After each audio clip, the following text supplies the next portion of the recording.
Guys, nandito po tayo ngayon sa lugar ng Kabuko, sa kupo ng Trisiwag Tris Cavite. Mayroon po tayo dito babalikan na isang piloder po to na matagal lang hindi nagagamit. Bali nakaraan na galing na po kami dito. Tinanggal namin yung radiator niya.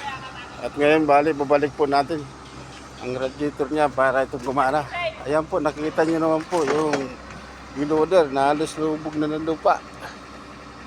Ngayon po ay babalik natin ang radiator.